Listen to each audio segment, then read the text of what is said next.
There I was, clutching the hospital bed rails through another agonizing contraction, watching Spencer grab his keys and briefcase while muttering about an urgent client emergency that couldn't wait, apparently more critical than witnessing the birth of our son. Little did I know that 8 months later, I'd be standing outside a suburban house in Phoenix, staring at a woman who looked exactly like me pushing a stroller with Spencer's unmistakable green eyes staring back at me, while I held the phone number that would not only expose his double life. Before we jump back in, tell us where you're tuning in from, and if this story touches you, make sure you're subscribed, because tomorrow I've saved something extra special for you. But completely obliterate the medical career he'd spent 15 years building. My name is Olivia Montgomery, and 6 months ago I thought I had the perfect life mapped out with surgical precision, which, given that I'm a cardiovascular surgeon at Seattle Methodist Hospital, seemed entirely appropriate. At 34, I was the youngest department head in the hospital's history, known for my steady hands and unshakable focus under pressure. My colleagues called me the Ice Queen, not out of malice, but because I never let emotion cloud my judgment, whether I was performing a 12-hour heart transplant or navigating hospital politics. That composure served me well in the operating room, but it completely failed me when it came to reading the man I married. Spencer Hartwell seemed like everything I thought I wanted in a partner. We met 3 years ago during a medical conference in Chicago, where he was presenting his groundbreaking research on pediatric cardiac procedures. While other doctors at the conference were focused on networking and self-promotion, Spencer was genuinely passionate about saving children's lives. He spoke about each case with an intensity that drew me in, describing complex procedures with the same reverence other people reserved for poetry. I was presenting my own research on minimally invasive valve replacement techniques, and after my session, Spencer approached me with questions that demonstrated he'd actually listened rather than simply waiting for his turn to speak. We ended up talking until the hotel bar closed, then continuing our conversation over coffee in the lobby until sunrise. It wasn't just professional attraction, though our shared dedication to cardiothoracic surgery created an immediate bond. It was the way he looked at me when I spoke about my work, like my ambitions were something to be celebrated rather than managed around. Most men I dated either felt intimidated by my career or expected me to eventually scale back for family life. Spencer was different. He encouraged me to apply for the department head position when it opened, helped me prepare for the interview, and celebrated harder than I did when I got the promotion. When he proposed 8 months later, he said he wanted to build a life with someone whose dreams were as big as his own. Our wedding was small but perfect, held at the Botanical Gardens in Seattle on a crisp October morning. Spencer's parents flew in from Portland, where his father was a retired surgeon and his mother taught nursing at Oregon Health Sciences University. They seemed to genuinely like me, though I noticed they asked careful questions about my family planning timeline. Spencer always deflected these conversations gracefully, saying we were focused on our careers for now, but would start a family when the time felt right. The time felt right 18 months ago when I discovered I was pregnant. Spencer's reaction was everything I'd hoped for, pure joy mixed with the methodical planning that made him such an excellent surgeon. He immediately started researching the best pediatricians in Seattle, converted our guest room into a nursery with built-in bookshelves that he assembled himself, and read every parenting book he could find with the same thoroughness he applied to medical journals. Our son is going to have the most prepared parents in medical history,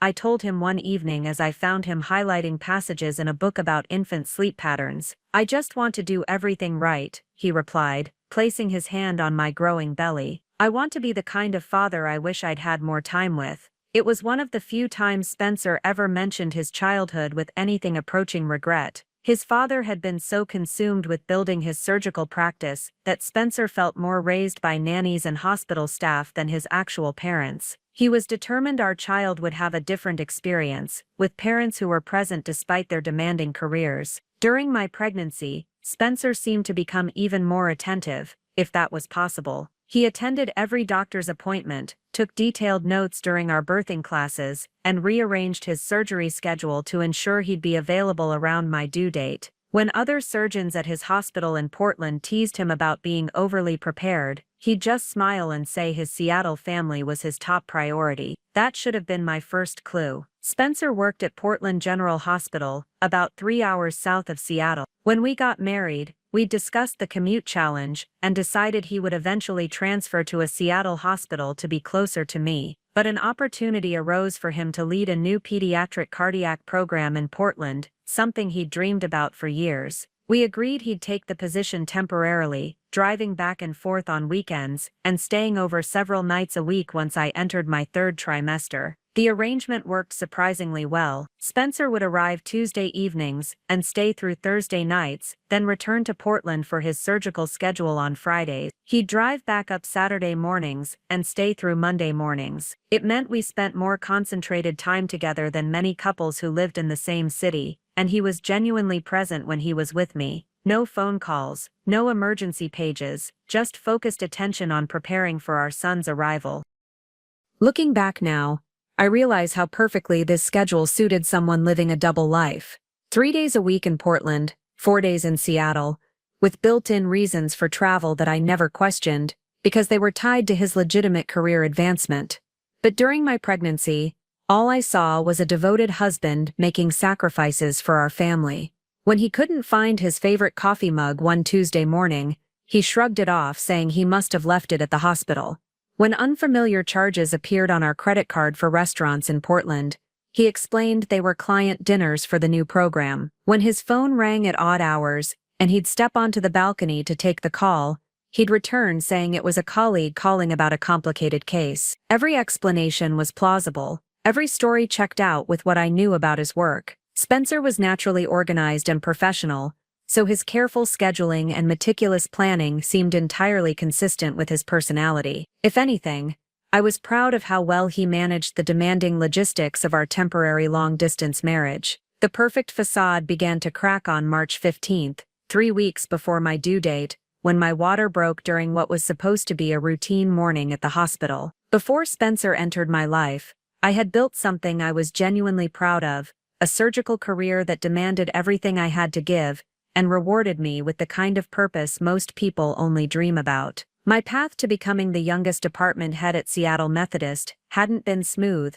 but every obstacle had taught me something valuable about persistence and precision. I grew up in Burlington, Vermont, where my father ran a small family practice, and my mother taught high school biology. They were supportive but practical people who encouraged my interest in medicine while warning me about the challenges women faced in surgery. "You'll have to be twice as good to get half the recognition," my mother told me when I announced my intention to pursue cardiothoracic surgery. "But if anyone can do it, you can." Medical school at Johns Hopkins was brutal but exhilarating. I thrived on the competition and the complexity, particularly drawn to cases where split-second decisions could mean the difference between life and death. My professors noticed my steady hands and unflappable demeanor under pressure. Dr. Elena Rodriguez, the chief of cardiothoracic surgery, became my mentor and eventually helped me secure a residency at Seattle Methodist. The residency years tested every limit I thought I had. 100-hour weeks, learning procedures that required both physical stamina and mental precision, navigating the subtle and not-so-subtle ways some colleagues questioned whether a woman belonged in their OR. I responded by outworking everyone, studying cases until I could perform procedures in my sleep, and maintaining the kind of professional composure that eventually earned their respect. My breakthrough case came during my 4th year of residency. A 6-year-old girl named Emma Chen was brought in with a rare congenital heart defect that required an experimental surgical approach. The attending surgeon was stuck in traffic due to a major accident, and Emma was deteriorating rapidly. Dr. Martinez, the senior resident supervising me, made the call that would define my career. "Olivia, you've studied this procedure more than anyone. We can't wait. Are you ready?" I was terrified and exhilarated in equal measure. For the next 7 hours, I carefully reconstructed Emma's tiny heart, drawing on every technique I'd learned, and several I improvised, based on my understanding of cardiac anatomy. When Emma opened her eyes in recovery and asked for her stuffed elephant, I knew I'd found my calling. That case led to my first published research on innovative approaches to pediatric cardiac surgery, which caught the attention of Dr. William Hayes, the department head at Seattle Methodist. He recruited me as an attending physician with the promise that I'd have opportunities to develop my own research program and teach the next generation of cardiac surgeons. For 5 years, I built a reputation for taking on the cases other surgeons deemed too risky. My success rate was exceptional, partly because I prepared obsessively for every procedure, and partly because I genuinely cared about each patient's outcome. Preparing and narrating this story took us a lot of time, so if you are enjoying it, subscribe to our channel. It means a lot to us. Now back to the story.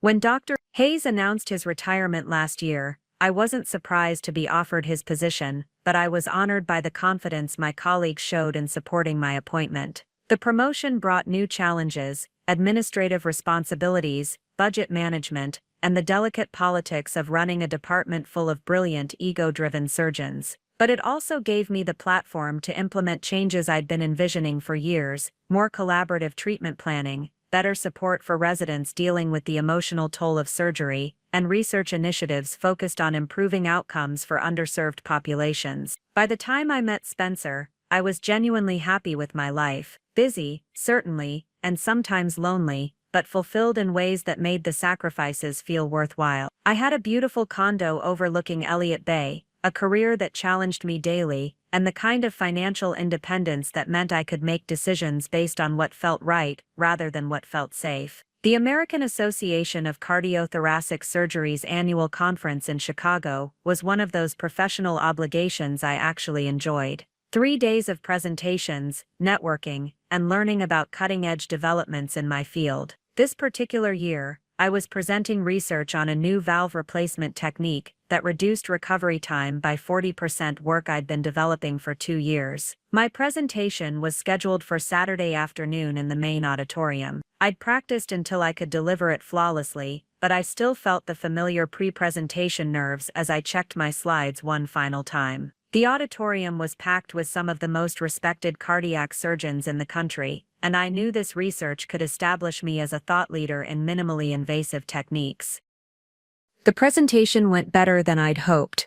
Questions from the audience were engaged rather than challenging, and several colleagues approached me afterward to discuss potential collaborations.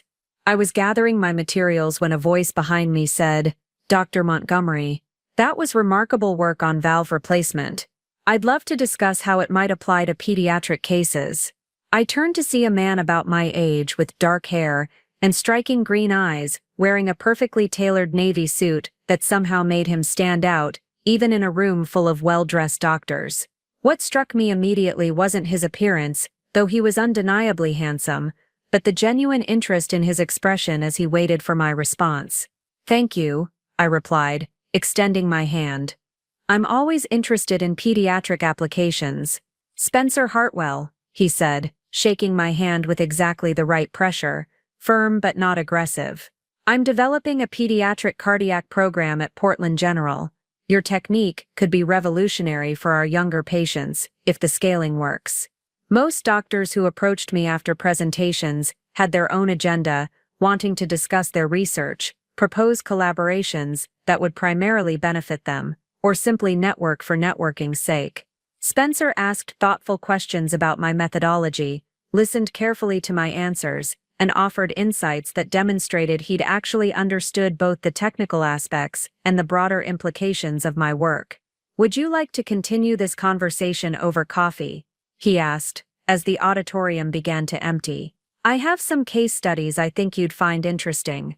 We found a quiet corner in the hotel lobby and talked until well past midnight. Spencer showed me photos and charts from pediatric cases he'd handled, explaining each one with a combination of clinical precision and obvious emotional investment. When he described a 7-year-old boy whose life he'd saved with an innovative surgical approach, his eyes lit up in a way that reminded me why I'd chosen medicine in the first place.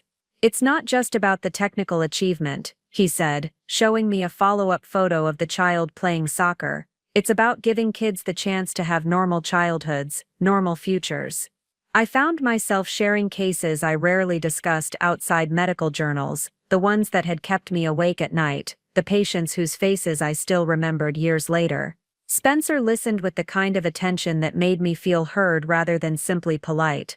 When we finally said goodnight, he handed me his business card with a handwritten note on the back. "I'd love to learn more about your research, and about you." The morning after our Chicago conversation, I found myself doing something completely out of character, checking my phone every few minutes to see if Spencer had texted. By noon, I was questioning whether I'd misread the connection between us. Then my phone buzzed with a message that made me smile despite myself. Still thinking about your valve technique. Also still thinking about you. Dinner tonight if you're free? That dinner stretched into a walk along Lake Michigan, then coffee at a 24-hour diner, where we talked until the sun came up. Spencer was unlike anyone I'd dated before. He asked about my childhood in Vermont, my medical school experiences, my long-term research goals. But more than that, he seemed genuinely interested in my answers rather than simply waiting for his turn to speak. I have a confession, he said, as we watched the sunrise over the lake. When I approached you yesterday, it wasn't just about your research. I've been following your work for over a year. That case study you published on treating cardiac complications in premature infants, it changed how I approach similar cases. I was flattered but also intrigued. Why didn't you reach out before? Spencer smiled sheepishly. Professional intimidation. You have this reputation as someone who doesn't suffer fools gladly. I wasn't sure if my questions would meet your standards. And now I think you might be worth the risk of looking foolish. We exchanged numbers that morning, and what followed was the kind of long-distance courtship that felt both old-fashioned and perfectly modern. Spencer would call between surgeries, and we'd discuss everything from complex medical cases, to favorite books, to childhood memories. He sent thoughtful texts, photos of interesting cloud formations, when he knew I was having a difficult day, articles about research developments he thought I'd find fascinating, simple good morning messages that brightened my commute.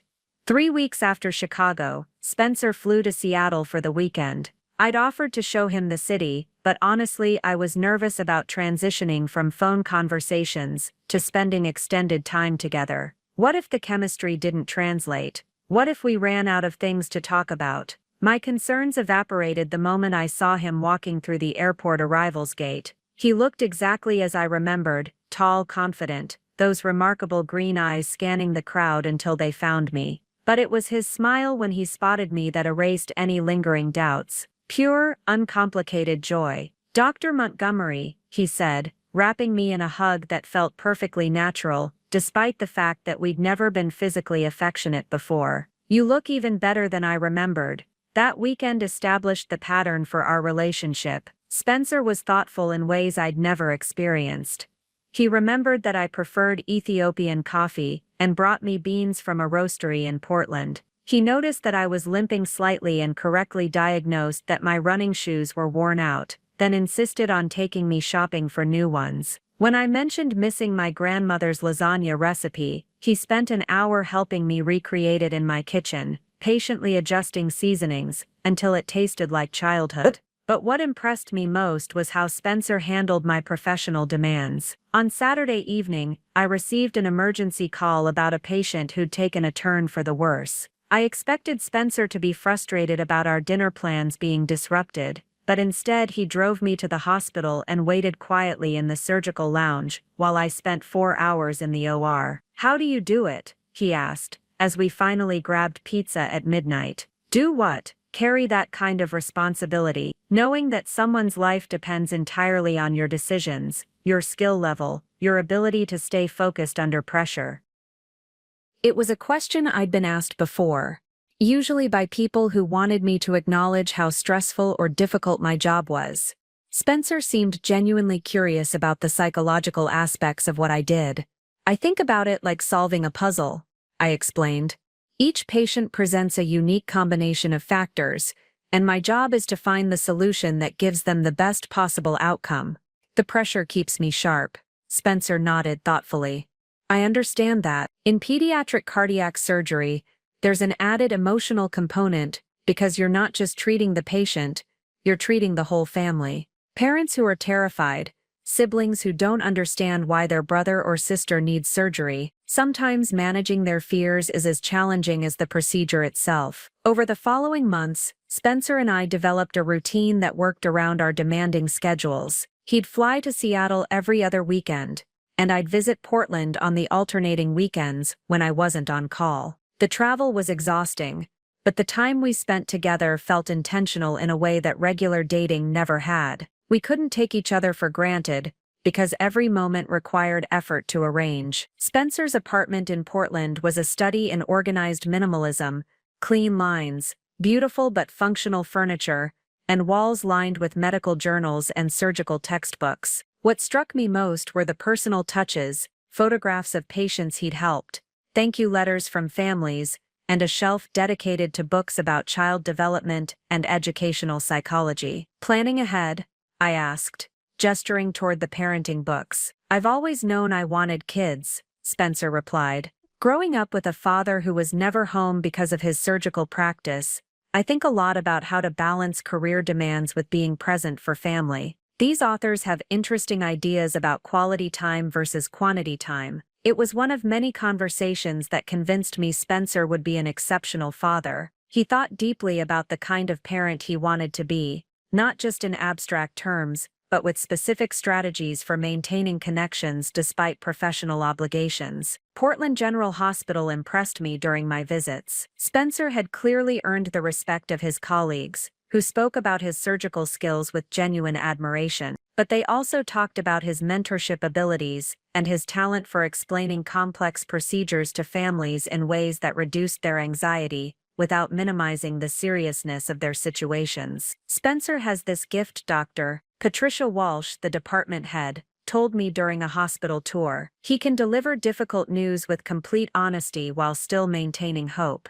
Parents trust him because they know he's telling them the truth, but they also feel confident that he'll do everything possible for their children. Watching Spencer work confirmed Dr. Walsh's assessment. I observed him consulting with parents whose 8-year-old daughter needed a complex heart repair. Spencer explained the procedure using simple analogies, drew diagrams to illustrate what he'd be doing, and answered every question with patience and clarity. When the mother started crying, Spencer handed her tissues and waited quietly until she was ready to continue the conversation. That's exactly how I want to be treated when I'm the patient, I told him later. It's how everyone deserves to be treated, Spencer replied. Medicine is intimidating enough without doctors making it worse by being condescending or rushed. After 8 months of long-distance dating, Spencer brought up the future during one of my Portland visits. We were cooking dinner together in his kitchen when he said, "I've been thinking about applying for positions in Seattle." I looked up from chopping vegetables, surprised by how much relief I felt. Really?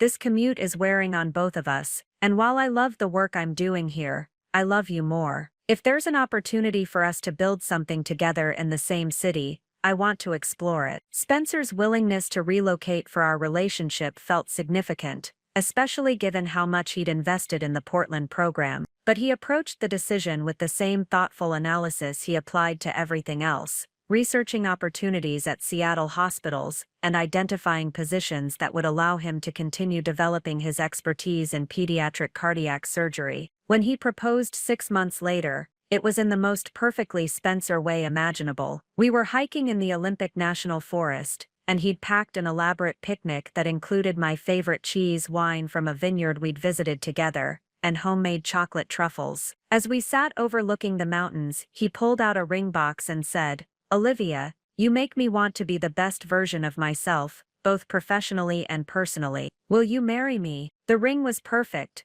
a classic solitaire setting with a diamond that caught the afternoon light beautifully. But what moved me most was the way Spencer's hands shook slightly as he slipped it onto my finger, revealing how much my answer mattered to him despite his confident proposal. "Yes," I said, and meant it completely. Our wedding in October was everything I'd dreamed of: intimate, elegant, and perfectly orchestrated. We chose the Seattle Japanese Garden, with its stunning fall foliage providing a backdrop that felt both romantic and serene. Spencer's parents flew in from Portland, and I was struck by how warmly they welcomed me into their family. His father, Dr. Marcus Hartwell, was a distinguished-looking man who shared Spencer's green eyes and careful way of speaking. His mother, Carrie Hartwell, was a retired pediatric nurse who immediately understood the demands of our profession and seemed genuinely excited about having another medical professional in the family. "Spencer has talked about you nonstop for months," Carrie told me during the rehearsal dinner. "It's wonderful to see him so happy. He's always been driven professionally, but with you, he seems more complete. Spencer had indeed secured a position at Seattle Children's Hospital, leading their new minimally invasive cardiac surgery program. It was exactly the kind of opportunity he'd been working toward, and I felt proud that our relationship had created the motivation for him to pursue it. His new role required him to split time between Seattle Children's and consulting at Portland General twice a month to help transition his former patients.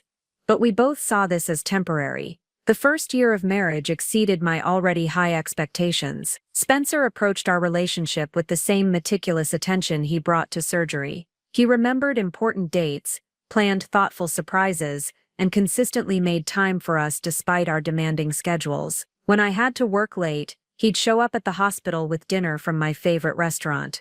When he had early morning surgeries, I'd wake up to find coffee already brewed and a sweet note on the kitchen counter. We bought a house in Queen Anne, a beautiful craftsman-style home with a view of the Sound and enough space for Spencer's extensive medical library and my collection of art books. Decorating together revealed how well our tastes complemented each other.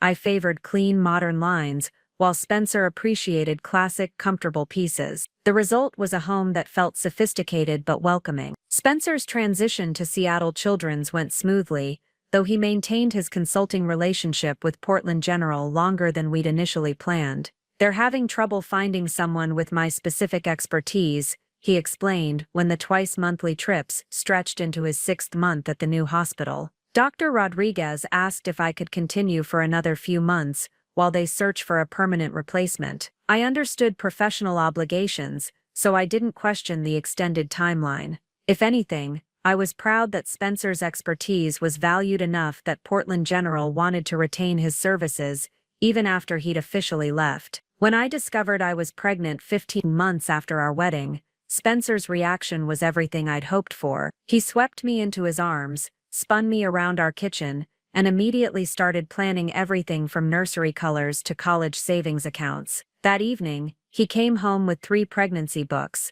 a bottle of prenatal vitamins, and a stuffed elephant that he placed carefully on our bedside table. For our little one, he said, his eyes bright with excitement, something to remind us every day of this incredible news. Spencer threw himself into pregnancy preparation with the same intensity he brought to learning new surgical procedures. He attended every doctor's appointment, took detailed notes during our birthing classes, and researched everything from the safest car seats to the best pediatricians in Seattle. When I mentioned feeling overwhelmed by all the decisions, he created spreadsheets comparing different options and highlighted his recommendations with careful explanations of his reasoning. "You're going to be an amazing father," I told him one evening as I found him assembling a crib with the instruction manual spread out around him like a surgical plan. "I just want to do everything right," he replied, not looking up from the complicated hardware. "I want our son to know he was wanted and planned for from the very beginning." It was during my 2nd trimester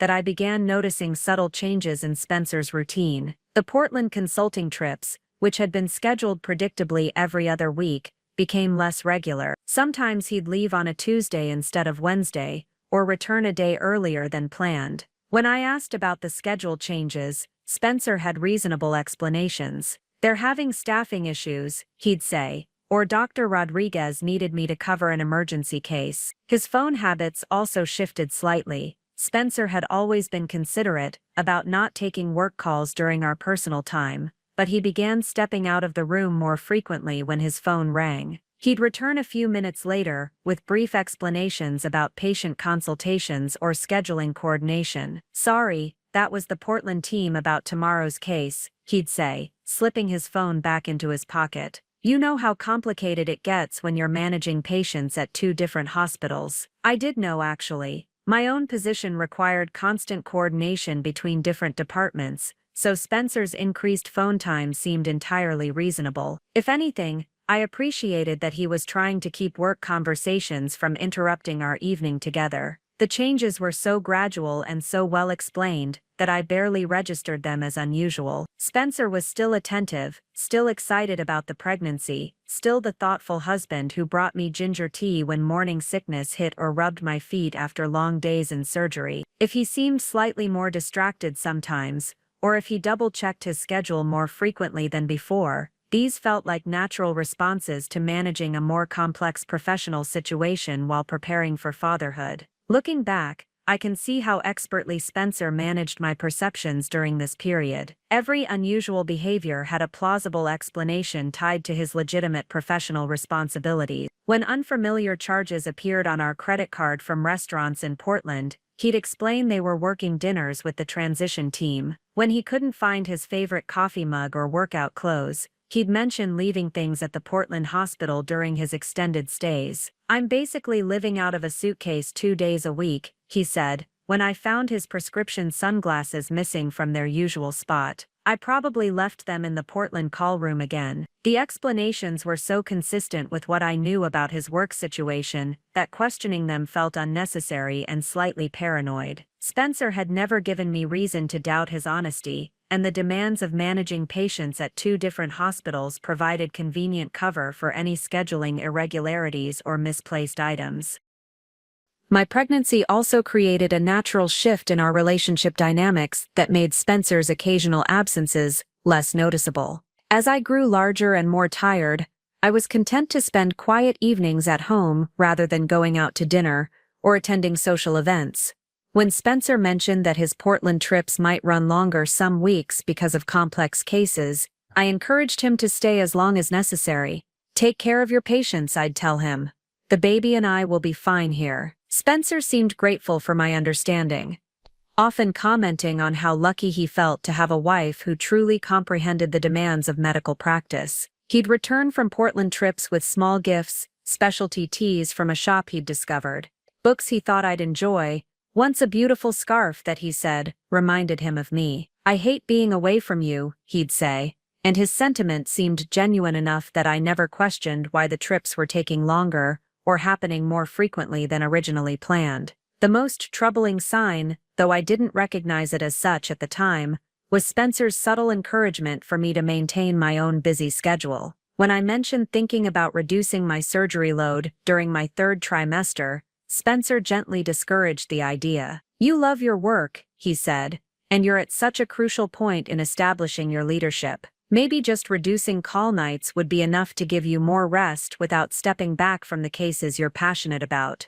His advice seemed supportive rather than manipulative. Spencer understood my career ambitions and didn't want me to make decisions I might regret later. That he was encouraging me to stay engaged with work while he managed our household logistics felt like partnership rather than a strategy to keep me distracted from his increasingly complex schedule. By my 7th month of pregnancy, Spencer's trips to Portland had evolved into a more complicated pattern, sometimes 3 days, sometimes 4, with occasional last-minute extensions for emergency cases. I trusted him completely, proud of his dedication to his patients, and grateful that he was building the kind of reputation that would serve our family well long-term. I had no idea I was enabling a deception that was about to shatter everything I believed about my marriage. March 15th started like any other Tuesday morning in my 8th month of pregnancy. I was moving slowly through my usual routine, shower, coffee, reviewing the day's surgical schedule, when I felt the first unmistakable gush of fluid at 6:47 a.m. For a moment I stood frozen in our kitchen,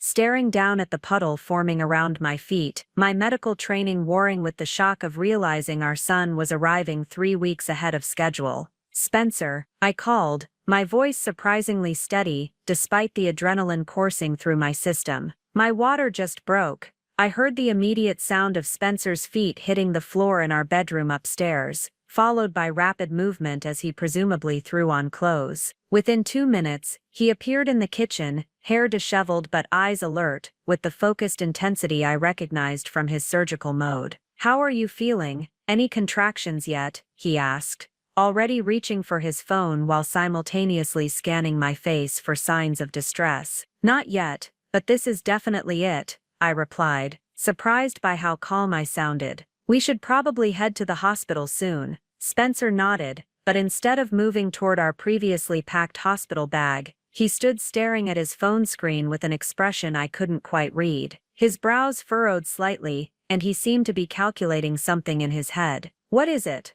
I asked, recognizing the look he got when weighing complex decisions. "I just got an urgent page from Portland," he said, still looking at his phone. "There's a critical situation with the 8-year-old I operated on last month. Severe complications that require immediate surgical intervention, and Dr. Rodriguez says they need me specifically because I'm the only one familiar with the unique approach we used." I felt the first twinge of what might have been a contraction, though it was hard to distinguish from the general discomfort I'd been experiencing for weeks. "How urgent?" Spencer ran his hand through his hair, a gesture I recognized as his way of processing stress. "Life-threatening urgent. The child is deteriorating rapidly, and they need me there within 2 hours to have the best chance of saving him." The rational part of my mind understood the impossible position Spencer was facing. As a surgeon myself, I knew the weight of being the only person capable of saving a patient's life. I also knew that my labor could easily last 12 to 15 hours, especially with a first pregnancy. Spencer could potentially drive to Portland, perform the emergency surgery, and return before our son actually arrived. "Go," I said, the word coming out more confidently than I felt. "I'll call my mother to come stay with me, and if things progress faster than expected, I'll have the hospital call you immediately." Spencer looked genuinely torn, his eyes moving between his phone and my face. "Are you sure? I hate the idea of leaving you alone right now. I'm a doctor, Spencer. I understand medical emergencies, and I understand that a child's life is at stake. Besides," I added, attempting lightness, "labor with first babies usually takes forever. You'll probably be back before anything exciting happens." Spencer stepped forward and wrapped me in a careful hug, mindful of my belly. "I love you so much, Olivia. I promise I'll be back as soon as humanly possible. This is just one of those terrible timing situations that we'll laugh about later. Just save that little boy," I replied, meaning it completely. "Our son will understand that his father is a hero." Spencer grabbed his emergency travel bag, something he'd started keeping packed for urgent Portland calls, and kissed me with an intensity that suggested he was genuinely struggling with the decision to leave. At the door, he turned back one more time. "Call me the moment anything changes. I don't care if I'm in surgery, they'll get me out if you need me." I watched his car disappear down our street, then immediately called my mother in Vermont to let her know the situation. She was supportive and practical, as always, offering to fly out immediately if needed. I also called Dr. Sarah Chen, my obstetrician, who told me to come in for monitoring but agreed that early labor could easily last long enough for Spencer to handle his emergency and return. The contractions started in earnest around 10 a.m., still manageable but definitely establishing a pattern. I drove myself to Seattle Methodist, texting Spencer regular updates as I went. His responses came sporadically, brief messages about traffic, then a longer gap while he was presumably dealing with the emergency surgery. "In surgery now, thinking of you every moment, love you both," came through at 11:30 a.m. The hours that followed blurred together in the strange suspended reality of early labor. My mother arrived on the first flight she could catch, and Dr. Chen confirmed that while things were progressing normally, I likely had many hours ahead of me. I was comfortable with this timeline, confident that Spencer would return before the critical moments of delivery. But as afternoon turned to evening and my contractions intensified, Spencer's communication became increasingly sporadic. The responses to my texts took longer to arrive, and when I called his phone directly, it went straight to voicemail. I told myself he was still in surgery, that the case was more complicated than anticipated, that he was simply focused on saving a child's life. "Still in OR, surgery more complex than expected. How are you doing?" Arrived at 6 p.m. By 8 p.m., when Dr. Chen informed me that I was approaching transition, the most intense phase of labor, I was starting to feel genuinely concerned about Spencer's absence. I'd been in labor for over 12 hours, and even the most complex pediatric cardiac surgery shouldn't take that long.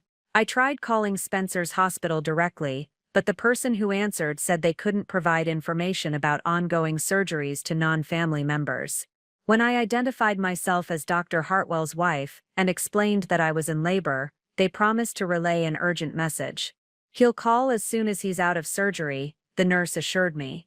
"These emergency cases can be unpredictable, but I'll make sure he knows you need to speak with him immediately.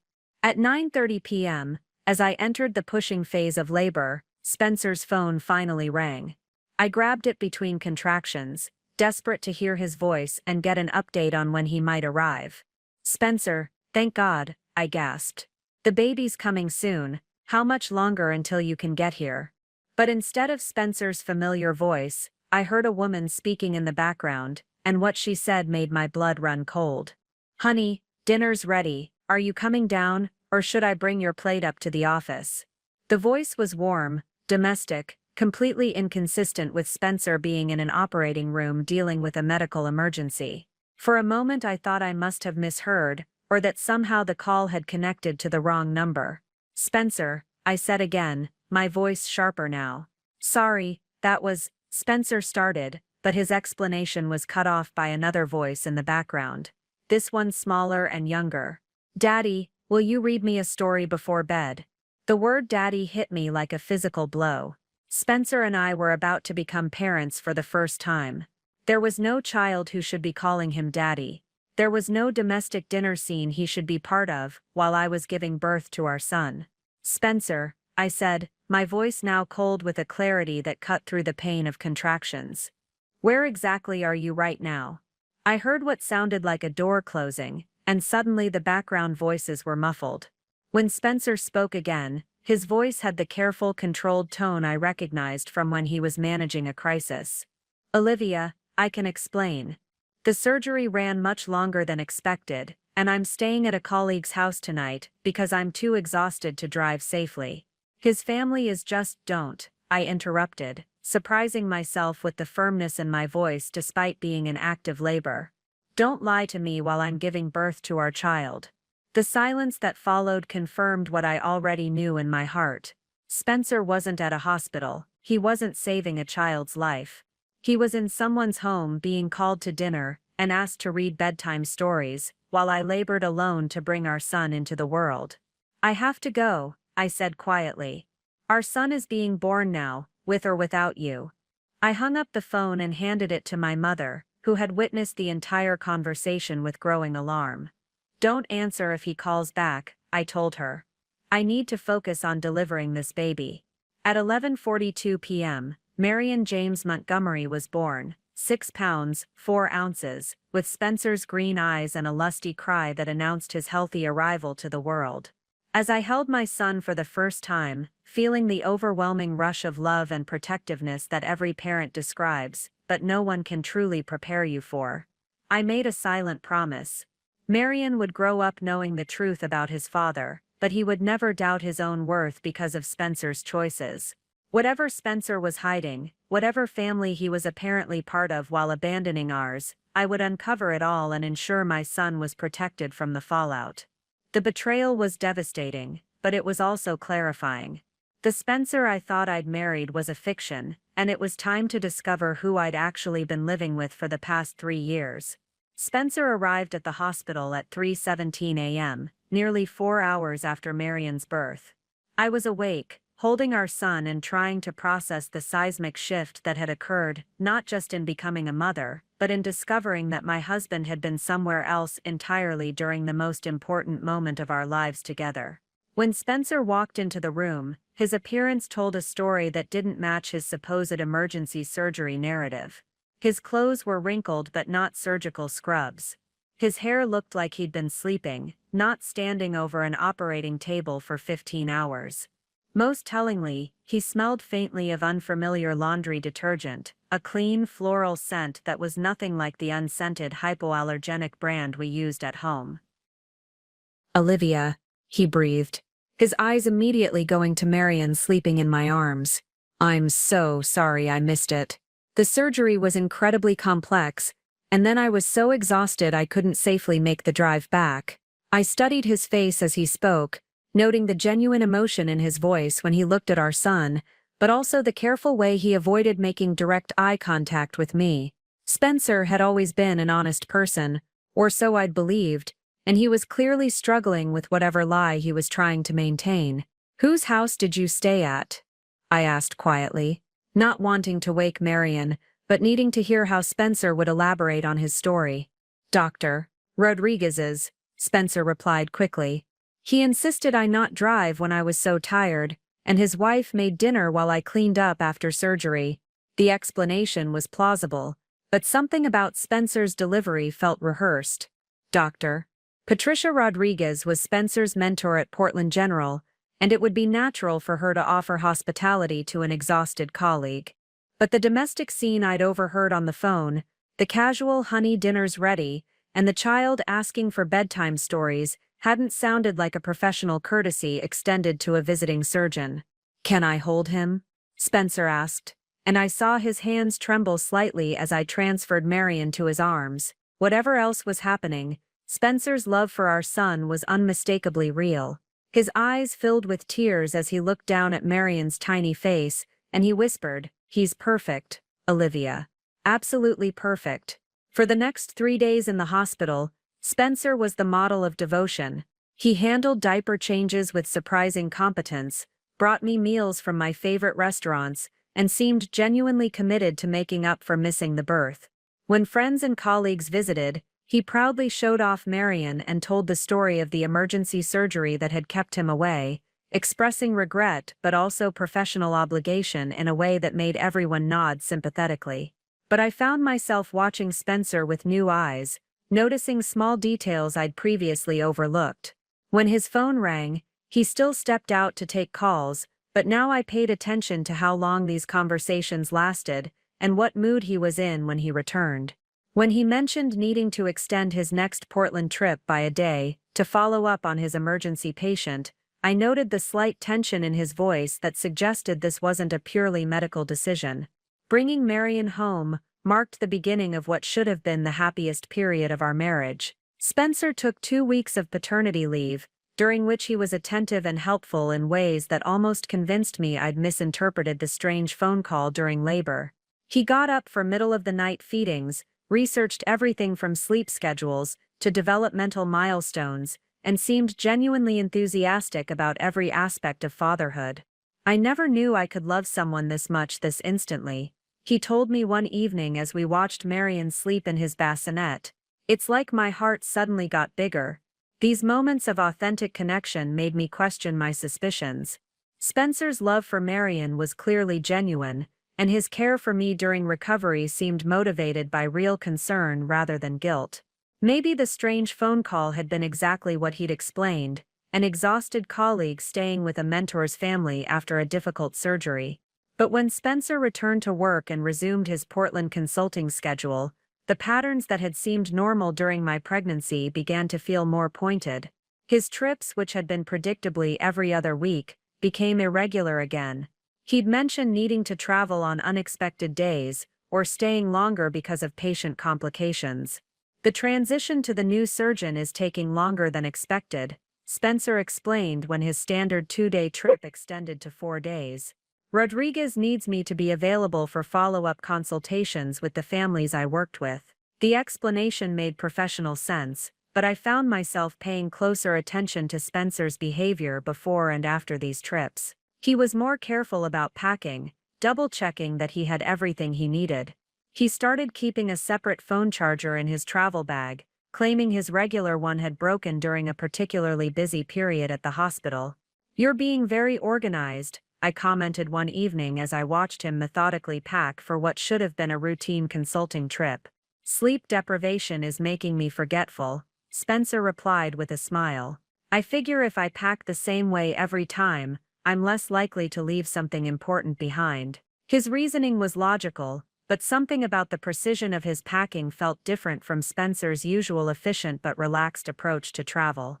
What concerned me most were the subtle changes in Spencer's phone habits. During my pregnancy, his increased phone time had seemed tied to managing patients at 2 hospitals. But now, with Marion requiring so much attention and Spencer supposedly transitioning away from his Portland responsibilities, the private phone conversations continued. Spencer would step onto our back deck or into his home office, speaking in low tones that made me strain to hear even when I wasn't intentionally listening. When I asked about these calls, his explanations varied. "Insurance coordination for one of my Portland patients," he'd say, or consulting on a case with Dr. Rodriguez, or hospital administration issues that are boring but necessary. Each explanation was plausible in isolation, but the frequency of these private conversations seemed excessive for someone who was supposedly reducing his involvement with Portland General. Spencer had always been considerate about not taking work calls during family time, but now these interruptions were becoming routine. One evening, while Spencer was giving Marion a bath, his phone rang on the kitchen counter. I glanced at the screen and saw a name I didn't recognize. Eva M. The call went to voicemail, and when Spencer emerged from the bathroom with a freshly diapered Marion, I mentioned it casually. Someone named Eva called. Should I have answered? Spencer's expression flickered with something I couldn't identify before he smiled, and said, "Oh, that's Eva Martinez, one of the nurses at Portland General. She probably had a question about patient files I need to transfer. I'll call her back later." The explanation was reasonable, but I noticed Spencer immediately picked up his phone and checked the voicemail, something he usually did later when he had more time to focus on work-related messages. As I began managing our household finances again after my maternity leave ended, I noticed patterns in our credit card statements that hadn't caught my attention during my pregnancy. The restaurant charges in Portland that Spencer had explained as working dinners with colleagues were more frequent than I'd realized, and many of them were at establishments that seemed more appropriate for romantic dinners than professional meetings. One charge particularly stood out: $180 at a restaurant called Bella Vista in Portland, listed on a Wednesday evening when Spencer had told me he was working late at the hospital reviewing patient files. The amount seemed excessive for a single person grabbing dinner during a work break, and when I looked up the restaurant online, the reviews emphasized its romantic atmosphere and reputation as a special occasion destination. Expensive meal in Portland last week. I mentioned to Spencer when he returned from his next trip, celebrating something with the team. Spencer paused for just a moment longer than felt natural before responding. Rodriguez took several of us out to dinner as a thank you for helping with the transition. Bella Vista was her choice. She has expensive tastes. Again, the explanation was plausible, but something about Spencer's slight hesitation before answering made me file the information away rather than dismissing it entirely. I began keeping a mental inventory of these small inconsistencies: the unfamiliar names on his phone, the restaurant charges that seemed personal rather than professional, the increasingly complex explanations for his schedule changes. Individually, each incident had a reasonable explanation. Together, they were starting to form a pattern that made me uncomfortable in ways I couldn't yet articulate. The most troubling realization was that I was beginning to monitor my husband's behavior like a detective rather than trusting him like a wife. This shift in my perspective felt like a betrayal of our marriage, but I couldn't shake the feeling that Spencer's behavior during Marion's birth had revealed something fundamental about who he really was. As Marion grew from a newborn into a more alert infant, I found myself wondering what kind of father he was truly getting, and what kind of marriage I was actually living in. Marion's first serious illness hit when he was 4 months old, on a Thursday evening that began like any other. Spencer was in Portland for what had become his regular weekly consulting trip, scheduled to return Friday afternoon. I was reviewing surgical notes from the day when I noticed Marion felt unusually warm during his evening feeding. The thermometer confirmed my fears: 102.8 degrees. For an infant Marion's age, any fever over 100.4 required immediate medical attention. I called our pediatrician's after-hours line, while simultaneously trying to reach Spencer, my hands shaking as I juggled the phone and a crying, feverish baby. Spencer's phone went straight to voicemail. I tried 3 more times with the same result, growing increasingly frustrated and worried. Finally, I left a message: "Spencer, Marion has a high fever and I'm taking him to the emergency room. Please call me back immediately." The drive to Seattle Children's Hospital felt endless, with Marion crying inconsolably in his car seat. I kept glancing at my phone,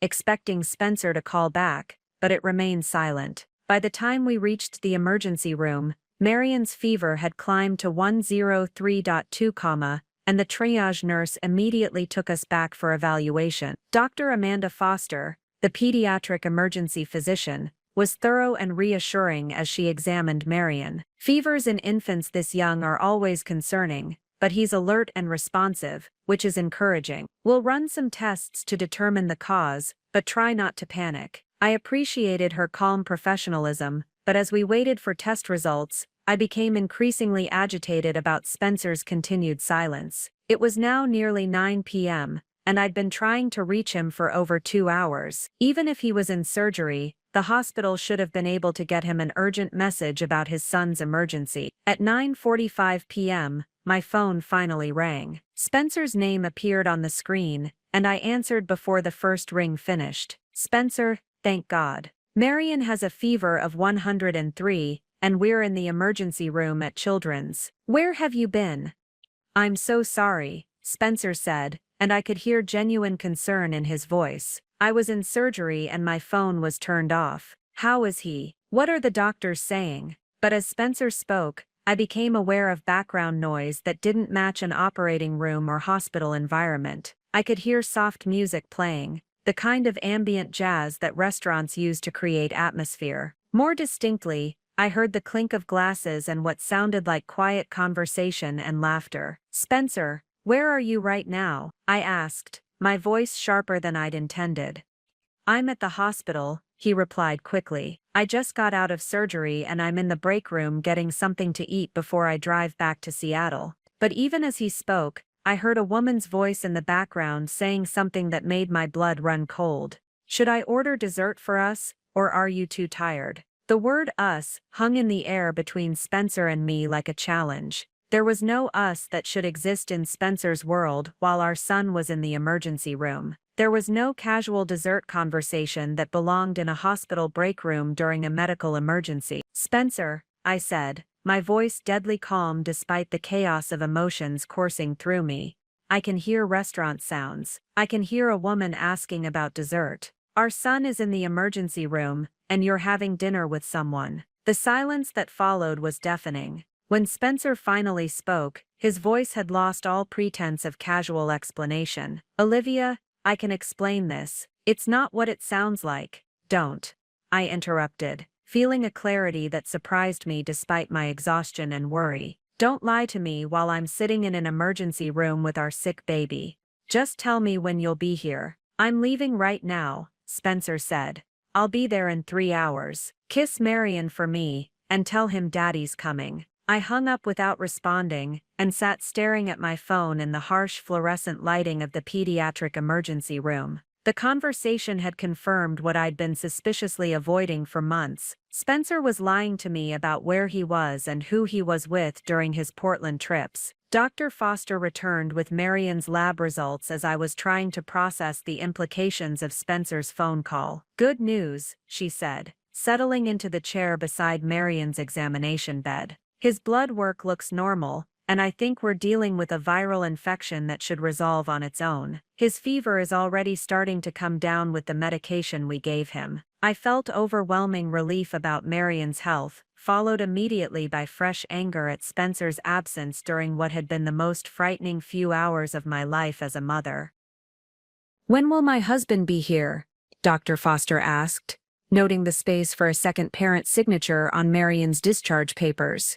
He's driving from Portland, I replied, trying to keep my voice neutral.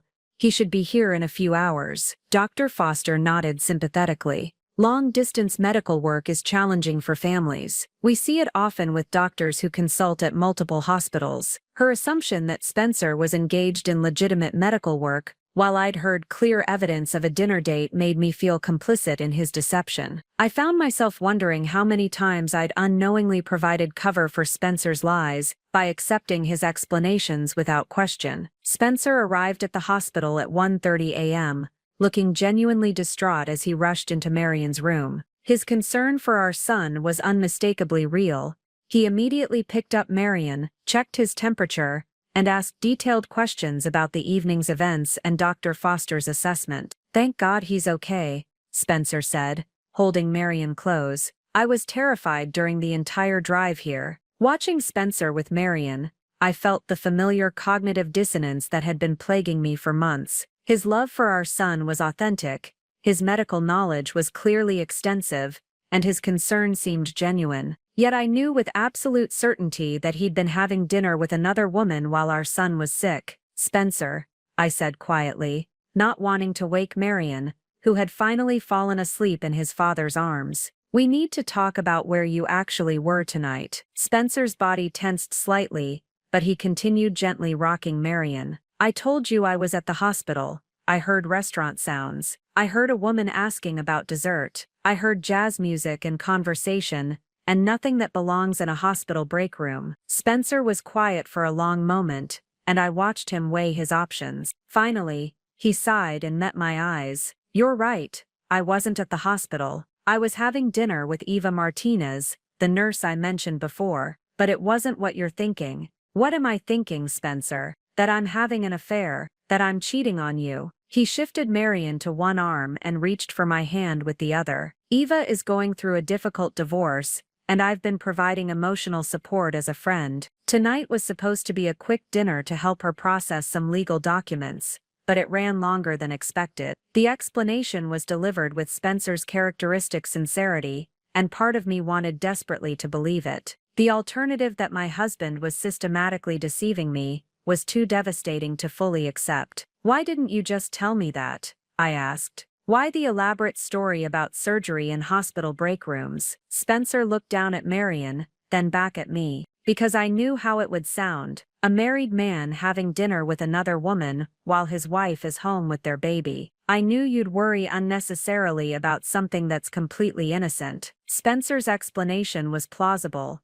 and his delivery was convincing. But something fundamental had shifted during Marion's illness. For the first time in our marriage, I'd caught Spencer in an outright lie, and his justification, protecting me from unnecessary worry, felt like a rationalization rather than a valid reason. As we drove home from the hospital with Marion sleeping peacefully in his car seat, I found myself analyzing every aspect of Spencer's story. If Eva Martinez was going through a divorce and needed professional guidance, why was Spencer the appropriate person to provide it? Why did their dinner require the kind of ambient restaurant setting I'd heard in the background? And most importantly, why had Spencer's first instinct been to lie, rather than simply explain the situation honestly? I love you, Olivia, Spencer said, as we pulled into our driveway. I know tonight was confusing and scary, but I need you to know that you and Marion are the most important things in my life. I love you too,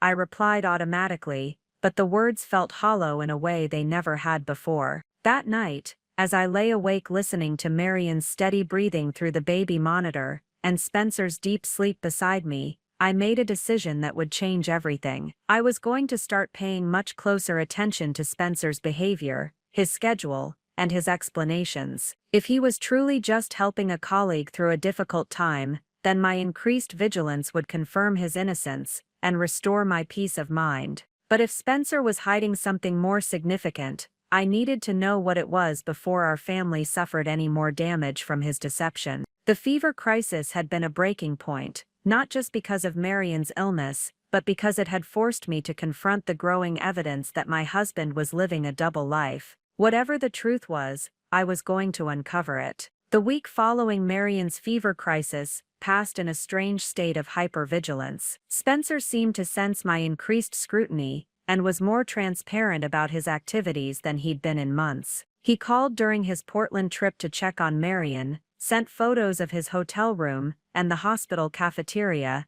and returned home a day earlier than planned. I missed you both too much to stay the extra day, he said, when he walked through our door Thursday evening instead of Friday afternoon. Besides, Dr. Rodriguez's transition is nearly complete. I think I can start reducing these trips soon. His thoughtfulness should have been reassuring, but instead it felt calculated. Spencer had always been considerate, but this level of documentation felt like someone trying to establish an alibi rather than a husband naturally sharing his day. I waited until the following Tuesday morning, after Spencer had left for what he described as a routine day at Seattle Children's Hospital, to begin my investigation in earnest. Marion was at daycare, giving me several uninterrupted hours to search for evidence of whatever Spencer was hiding. I started with his home office, a space I rarely entered since it was primarily used for medical journals and administrative work. Spencer was naturally organized, but as I systematically went through his desk drawers,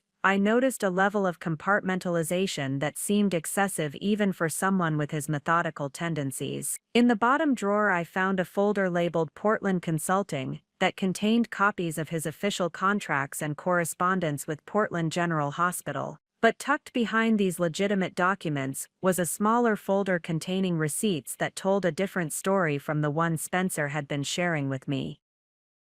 The receipts painted a picture of someone living a much more personal life in Portland than professional consulting would require. There were charges for grocery stores, not just restaurants. A receipt from a pharmacy for children's fever reducer, dated 2 weeks before Marion's illness. Most damning, a receipt from a toy store for items that had never appeared in our home, a wooden puzzle for ages 2–3 and a picture book called Daddy's Little Helper. My hands trembled as I photographed each receipt with my phone, creating evidence of what was becoming an undeniable pattern. Spencer wasn't just having dinner with a colleague going through a divorce. He was shopping for a child who called him Daddy, a child who wasn't Marion. The most revealing discovery came in a manila envelope marked insurance documents. Mixed in with our legitimate family health insurance papers was a completely separate insurance card bearing Spencer's name, but listing dependents I'd never heard of.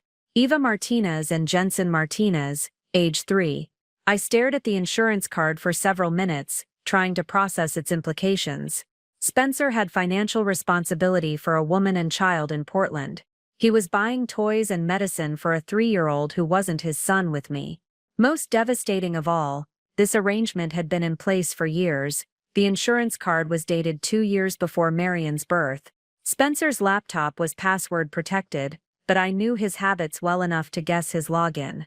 Marion's birth date followed by the letters LF for loving father. His email revealed the surface of a much deeper deception. Most of Spencer's recent emails were routine medical correspondence, but his deleted folder contained messages that shattered any remaining illusions about his Portland activities. Email exchanges with Eva Martinez weren't about divorce proceedings or professional consultation. They were domestic communications between partners managing a shared life. Jensen's preschool wants to meet with both parents about his reading progress. Can you make Thursday at 3 p.m.? Eva had written 3 weeks earlier. Spencer's response, I'll adjust my schedule. Thursday visits are important for maintaining consistency with him.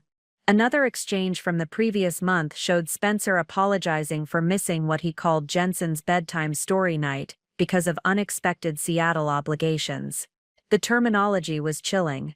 Spencer referred to his time with Marion and me as Seattle obligations, while his communications with Eva suggested a primary family life in Portland that he was carefully protecting from disruption. In Spencer's photos folder, I found albums labeled with medical conference names and hospital events, but also a hidden folder buried deep in his file system titled PDX Family. The photos inside documented a parallel life I could never have imagined. Spencer pushing a small boy with dark hair on a playground swing. The same child who looked remarkably like Marion but older, sitting on Spencer's lap while reading a book. Eva Martinez, a pretty woman with warm eyes and a genuine smile, serving birthday cake to Spencer and the little boy, with Happy 3rd Birthday Jensen written in blue frosting. The most devastating photo showed Spencer, Eva and Jensen dressed up for what appeared to be a family portrait session. They looked happy, natural, like a family that had been together for years. In the corner of the photo, I could see the edge of what appeared to be a Christmas tree, suggesting this image had been taken during the holidays when Spencer had told me he was attending medical conferences. Each photo was time-stamped, allowing me to cross-reference Spencer's fabricated schedule with the reality of his Portland life. The playground photo was taken on a Tuesday afternoon, when Spencer had told me he was reviewing patient files. The birthday party had occurred during a weekend, when Spencer claimed he was covering emergency surgeries for a colleague. As I methodically documented Spencer's hidden life, the magnitude of his deception became clear. This wasn't an affair that had developed recently, or a casual relationship that had gotten complicated. Spencer had been maintaining a complete second family for at least 3 years, possibly longer. The insurance documents suggested legal and financial commitments that went far beyond emotional infidelity. Spencer was supporting Eva and Jensen as dependents, which meant he had ongoing financial obligations that would explain some of the budget discrepancies I'd noticed but never questioned. The email communications revealed a level of domestic intimacy that indicated Spencer saw himself as Jensen's father and Eva's partner, not just a man helping a colleague through a difficult time. His references to consistency and maintaining routine suggested he was actively involved in Jensen's daily life and development. Most disturbing was the timeline. If Jensen was currently 3 years old, Spencer had been living this double life before he proposed to me, throughout our engagement, during our wedding planning, and through my entire pregnancy with Marion. Every major milestone in our relationship had occurred while Spencer was simultaneously building and maintaining another family. I spent the rest of the morning creating a comprehensive digital record of Spencer's deception. I photographed every receipt, copied email addresses and phone numbers, and documented the timeline of his lies. Using my medical training's emphasis on thorough documentation, I created a detailed spreadsheet correlating Spencer's claimed schedule with evidence of his actual activities. The pattern was devastating in its consistency. Nearly every Portland trip Spencer had taken involved family activities with Eva and Jensen. His explanations about consulting work and helping colleagues were elaborate cover stories designed to hide his double life. As I prepared to leave Spencer's office exactly as I'd found it, I discovered one final piece of evidence that answered the question of how Spencer had managed such an elaborate deception. Hidden behind his medical diplomas was a second driver's license bearing Spencer's photo but a different address, an address in Portland that I'd never heard him mention. The license was issued in the name Spencer Martinez Hartwell, suggesting that Spencer had legally connected himself to Eva's family while maintaining his original identity for his life with me. This wasn't just emotional betrayal, it was identity fraud on a scale that required legal expertise to maintain. By the time I needed to pick up Marion from daycare, I had assembled evidence of deception so comprehensive that no explanation Spencer could offer would rationalize it away. But I also realized that confronting Spencer immediately would be a mistake. If he was capable of maintaining such an elaborate double life, he was certainly capable of disappearing if he felt cornered. Instead, I needed professional help, legal advice about my rights and options, and investigative assistance to understand the full scope of Spencer's deception before I revealed what I'd discovered. That evening, as Spencer played with Marion in our living room, discussing his plans for the upcoming weekend in Portland, I watched him with new eyes. The man I'd married, the father of my child, was a stranger whose capacity for deception surpassed anything I could have imagined. But he'd made one critical error in his careful management of his double life. He'd underestimated his wife's intelligence and determination. Spencer thought he was managing two separate families who would never discover each other's existence. He was about to learn how wrong he'd been. Armed with the address from Spencer's second driver's license, I made a decision that would have seemed impossible just weeks earlier. I arranged for my mother to watch Marion for the weekend, telling Spencer I needed a brief getaway to visit my college roommate in Portland, a conveniently located lie that would allow me to investigate his secret life firsthand. "You deserve some time to yourself," Spencer said supportively as I packed an overnight bag. "You've been under so much stress since Marion's fever episode. A weekend with friends will be good for you." His encouragement of my trip felt like another layer of manipulation. Spencer wasn't just lying about his own activities. He was actively managing my schedule to ensure our separate lives remained compartmentalized. The address on Spencer's second license led me to a modest but well-maintained neighborhood in southeast Portland, where craftsman-style houses lined tree-covered streets. Number 2847. Maple Avenue was a pale yellow house with a small front garden and a tire swing hanging from an old oak tree. In the driveway sat Spencer's car, the same silver BMW he drove to his supposed medical consultations.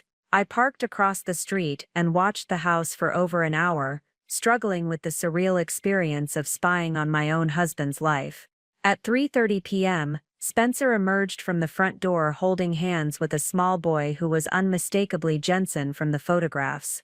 They walked to the BMW, and Spencer carefully helped the child into a car seat that was clearly a permanent installation, not the temporary arrangement Spencer would need for occasional babysitting.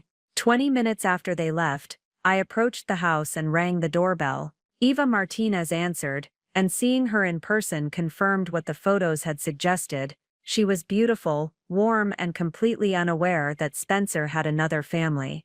"Can I help you?" she asked pleasantly, noting my obvious nervousness. "I'm looking for Spencer Hartwell," I said, using his original surname, rather than the hyphenated version I'd discovered. Eva's expression shifted to confusion. "I'm sorry, I don't know anyone by that name. Are you sure you have the right address? Maybe Spencer Martinez." I tried, watching her face carefully. "Oh, Spencer," she said, brightening immediately. "He's at the store with Jensen, but they should be back soon. Are you a colleague from the hospital?" I took a deep breath, knowing that what I was about to say would devastate this woman just as thoroughly as Spencer's deception had shattered my own world. "I'm Spencer's wife," I said quietly. "His other wife. We need to talk." Eva stared at me for several seconds, processing words that made no logical sense.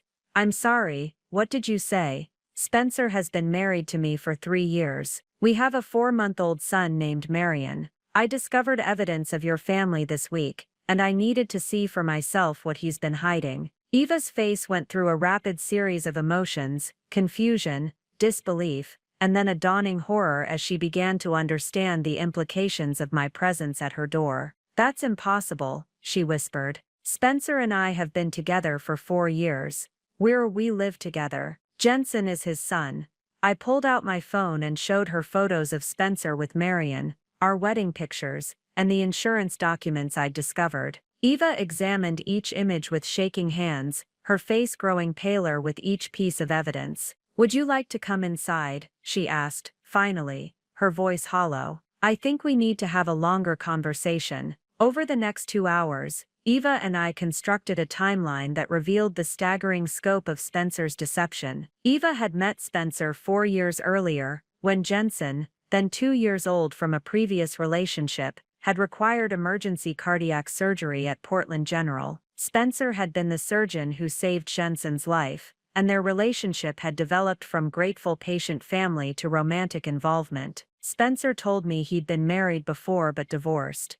Eva explained, showing me family photos that documented their life together. He said his ex-wife couldn't handle the demands of his medical career, and that he was committed to never putting work before family again. According to Eva, Spencer had moved in with her and Jensen 2 years ago, around the same time he'd begun his supposed consulting arrangement with Portland General. What I'd believed was temporary part-time work was actually Spencer's primary residence and relationship. "He travels to Seattle 2 days a week for consulting work," Eva continued, her voice becoming more strained as she realized the truth. "He said the Seattle hospital specifically requested his expertise for their pediatric program, and that it was too lucrative to turn down. The symmetry was perfect and horrifying. Spencer had told each of us that the other city represented professional obligations while our respective homes were his primary life. He'd managed to convince 2 intelligent, accomplished women that we were his priority, while systematically deceiving us both." As Eva and I compared notes, we uncovered financial arrangements that were even more complex than I'd imagined. Spencer maintained separate bank accounts for each household, but the money originated from a single source: his actual position as chief of pediatric cardiac surgery at Oregon Health Sciences University, a prestigious appointment he'd apparently held for 3 years. "He told me he got promoted to department head last year," Eva said, pulling out documents that showed Spencer's true salary and benefits package. "The position came with a significant raise that allowed us to buy this house." Neither Eva nor I had been told about Spencer's real job. I'd believed he was a consulting surgeon building toward a department head position in Seattle. Eva thought he was a Portland-based surgeon with lucrative Seattle consulting work. In reality, Spencer held one of the most respected pediatric cardiac surgery positions on the West Coast, and he'd been using the prestige and financial benefits of that role to support 2 completely separate families. The most chilling discovery came when Eva showed me Spencer's personal documents from their shared filing cabinet. Spencer had legally changed his name to Spencer Martinez Hartwell 2 years earlier, creating a hyphenated identity that allowed him to maintain legal connections to both families while keeping us ignorant of each other's existence. His Portland driver's license, bank accounts, and medical practice all used the hyphenated name, while his Seattle identity retained the original Hartwell surname. He'd essentially created two legal personas, each unknown to the other family. He told me the hyphenated name was to honor Jensen's connection to our family, Eva said, tears streaming down her face.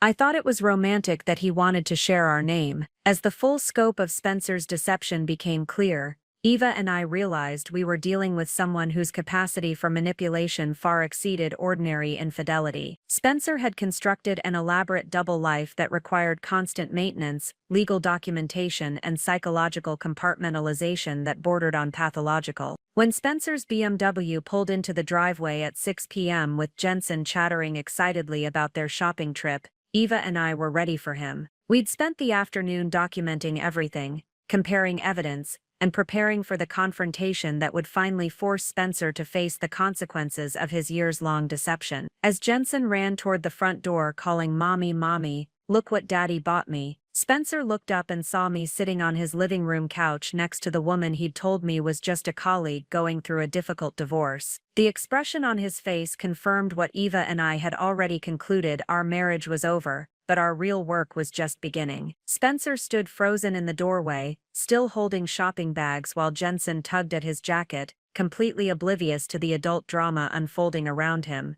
For several seconds no one spoke, then Spencer's medical training kicked in, and he shifted into crisis management mode. "Jensen, why don't you go to your room and play with your new toys?" he said calmly, handing the boy the shopping bags. "Mommy and I need to talk with our friend." Even in this moment of complete exposure, Spencer was protecting Jensen from trauma, a consideration that made his deception somehow more complex and painful. This wasn't a man who was callous about family relationships. He was someone who cared deeply about multiple families while systematically betraying them all. After Jensen disappeared upstairs, Spencer closed the front door and turned to face Eva and me with an expression of resignation rather than surprise. "How long have you known?" he asked, directing the question to me. "About this specifically?" "Since this morning. About you lying." "Since Marion's fever last week." I kept my voice steady despite the adrenaline coursing through my system. "The real question is how long you've been planning to maintain this double life." Spencer sat down heavily in the chair across from us, suddenly looking older than his 36 years. "I never planned any of this. It just evolved.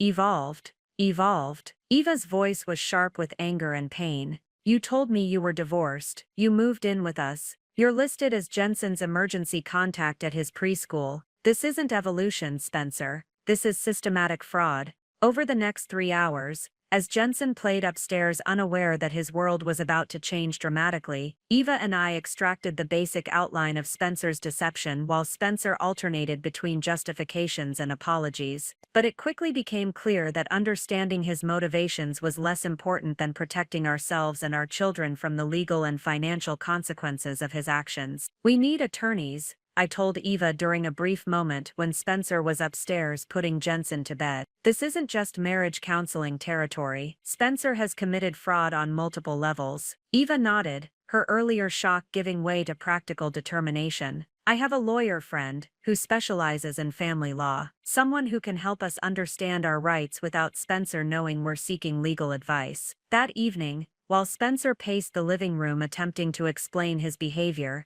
Eva and I made a silent pact. We would support each other through whatever legal and emotional challenges lay ahead, recognizing that Spencer had made us unwilling allies in his deception. "I think I should go back to my hotel," I said finally, cutting off Spencer's latest attempt at rationalization. "Eva and I will need time to process this, and you need to figure out how you're going to handle the legal implications of what you've done." Spencer looked genuinely panicked for the first time since I'd confronted him. "Legal implications? Bigamy is a felony in Oregon, Spencer. Identity fraud is a federal crime. Insurance fraud carries significant penalties." I stood up, gathering my purse and the folder of evidence Eva and I had compiled. "You might want to consult with an attorney yourself." Eva and I met the following morning at a coffee shop near my hotel, both of us having slept poorly but determined to approach our situation strategically rather than emotionally. In the harsh light of day, we looked like what we were: two professional women who'd been systematically deceived by someone we'd trusted completely. "I've been thinking about this all night," Eva said, settling into the booth across from me with a legal pad covered in notes. "Spencer didn't just lie to us about each other. He lied about everything: his job, his income, his legal status, his living situation. We need to understand the full scope before we make any decisions about how to proceed." I pulled out my phone and showed Eva the photos I'd taken of Spencer's financial documents from his home office. His real salary is almost double what he told me he was making. That means there are assets and income streams we don't know about. Eva studied the bank statements and insurance documents, her expression growing more grim with each revelation. "He told me his consulting work in Seattle paid for our house down payment. If that money actually came from his primary salary, then our mortgage might be considered fraudulent." Eva's lawyer friend, Miran Chen, agreed to meet with us that afternoon on an emergency basis. A sharp woman in her early 40s who specialized in complex divorce cases, Miran listened to our story with professional composure while taking detailed notes. "This is the most elaborate case of relationship fraud I've encountered," she said, after we'd finished explaining Spencer's double life. "You're dealing with potential criminal charges, asset division across multiple households, and child custody issues that will require specialized legal expertise." Miran outlined our immediate priorities, documenting all of Spencer's assets and income sources, understanding our legal rights regarding property and support, and protecting our children from the emotional and financial fallout of Spencer's exposure. "The good news is that you've discovered this together and are willing to cooperate," Miran continued. "Courts look favorably on parties who prioritize children's welfare over personal vendettas. The bad news is that Spencer's deception is so comprehensive that unraveling it will take months." Eva and I exchanged glances, recognizing that we were committing to a long-term partnership neither of us had wanted, but both of us needed. "What about criminal charges?" I asked. "That's complicated. Prosecuting Spencer for bigamy or fraud would be public, traumatic for the children, and might actually reduce your financial recovery if he ends up in prison, rather than working to support both families." By the end of our consultation with Miran, Eva and I had developed a clear strategy. We would work together to document Spencer's deception completely, secure our financial interests, and develop custody arrangements that prioritized our children's well-being, while holding Spencer accountable for his actions. "Our goal isn't revenge," Eva said, as we left Miran's office. "It's justice and protection."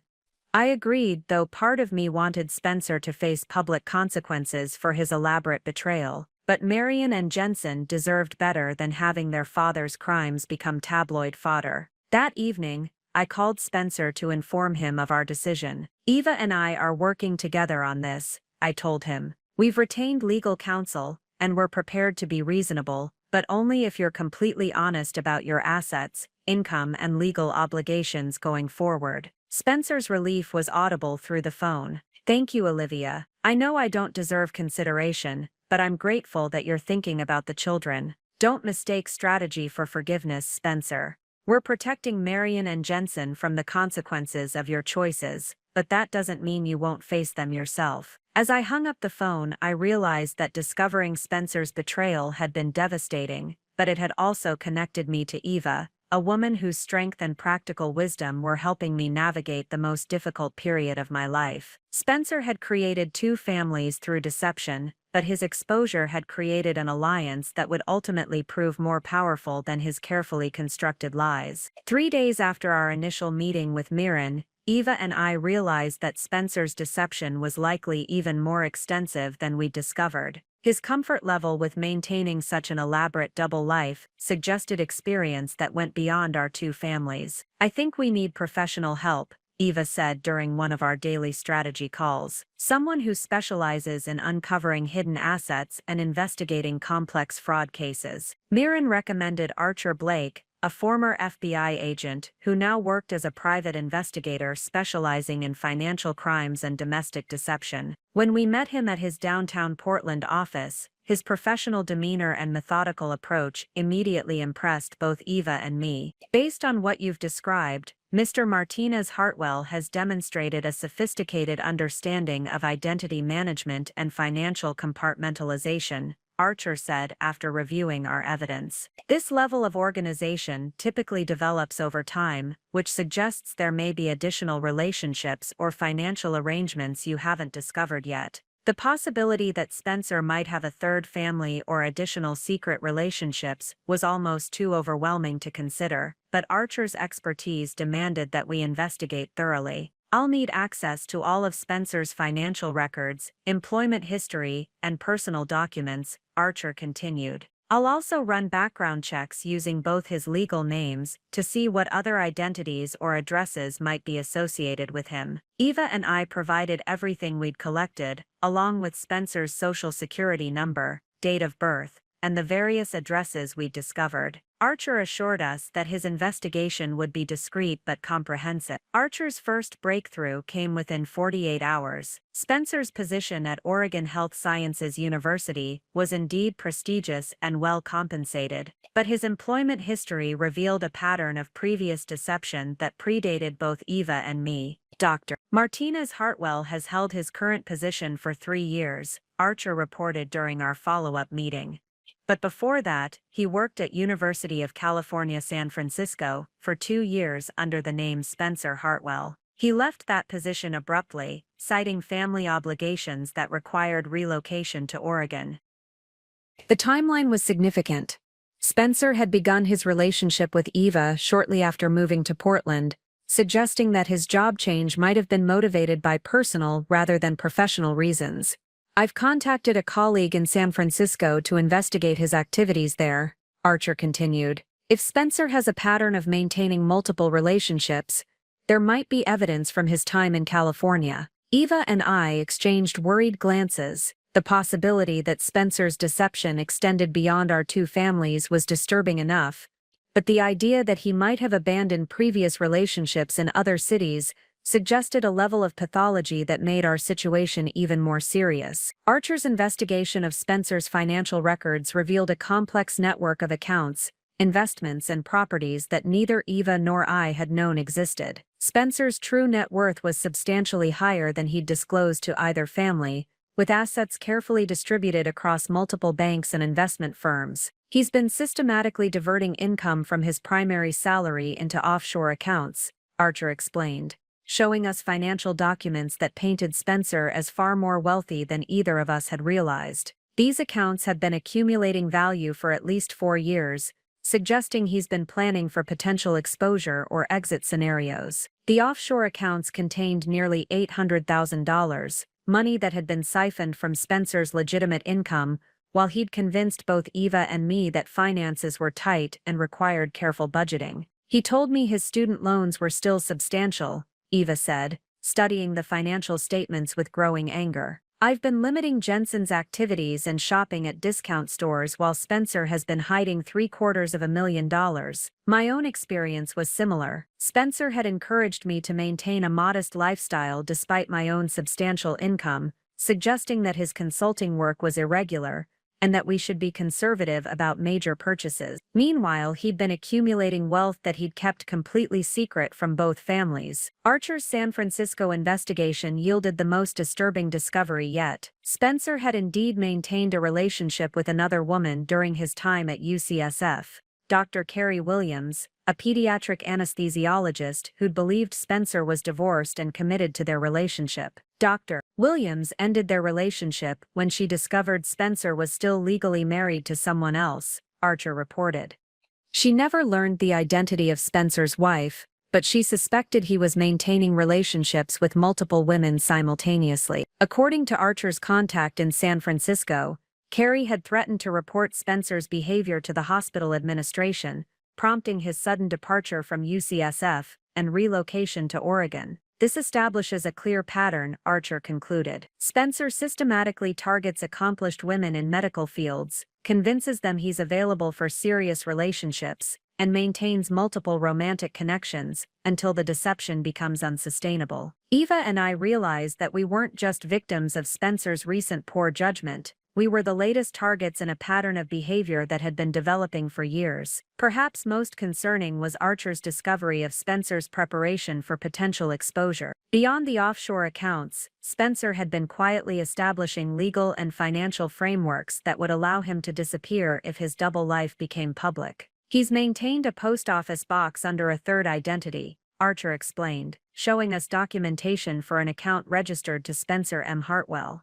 This address has been used for correspondence with international banks and investment firms, suggesting he's prepared to access his hidden assets from outside the United States if necessary. Spencer had also researched countries with favorable extradition laws and had made inquiries about medical licensing requirements in several foreign nations. While he hadn't acted on these preparations, their existence suggested that Spencer viewed his current situation as temporary and potentially unsustainable. He's been planning to abandon both families if his deception was discovered, Eva said quietly, processing the implications of Spencer's exit strategy. All this time we thought we were building futures with him, he was preparing to disappear. Armed with Archer's comprehensive investigation, Eva and I developed a response strategy that would prevent Spencer from accessing his hidden assets or implementing his escape plan. Mirren helped us prepare legal documents that would freeze Spencer's accounts and require full disclosure of his financial holdings. We're going to confront him with everything at once, I explained to Eva as we finalized our approach. He won't have time to move money or create new deceptions if we present all the evidence simultaneously. Eva nodded, her earlier grief and confusion replaced by determined focus. He needs to understand that we know everything, not just about our two families, but about his entire pattern of behavior.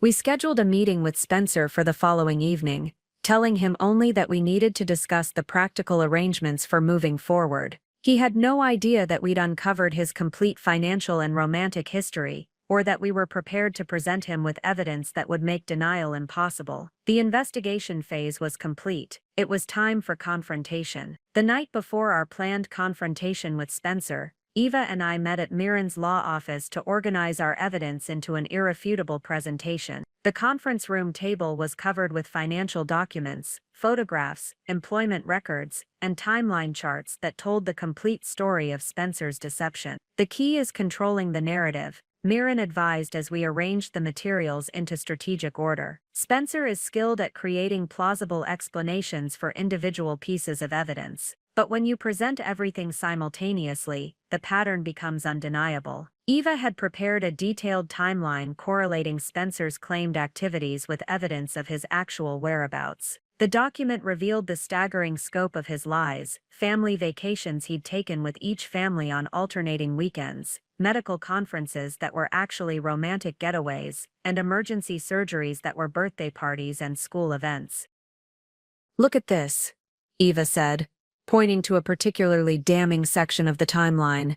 "The weekend he told me he was in Seattle for a medical conference, he was actually at your cousin's wedding.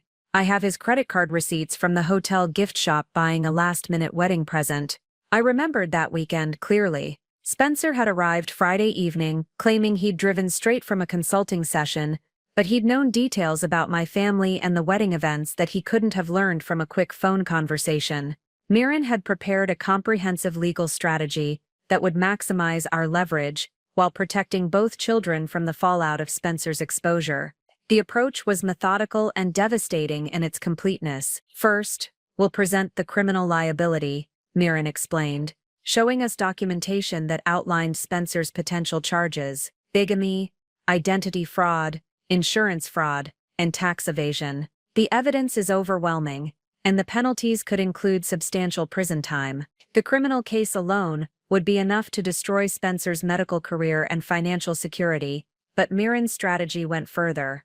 "Second, we'll address the civil damages. Spencer has defrauded both of you financially and emotionally. The hidden assets alone constitute grounds for significant monetary compensation, independent of any child support obligations." Eva and I had calculated that Spencer's deception had cost us both substantial amounts, from the conservative lifestyle choices we'd made, based on his false financial information to the career decisions influenced by his scheduling demands. Most importantly, Mirren had crafted an offer that would allow Spencer to avoid criminal prosecution in exchange for complete financial transparency and generous support arrangements for both families. The goal is accountability without destruction, Mirren said. Spencer keeps his medical license and ability to earn income, but he loses control over his financial decisions and faces ongoing supervision of his compliance with our agreements. The terms were designed to ensure Spencer couldn't repeat his pattern of deception,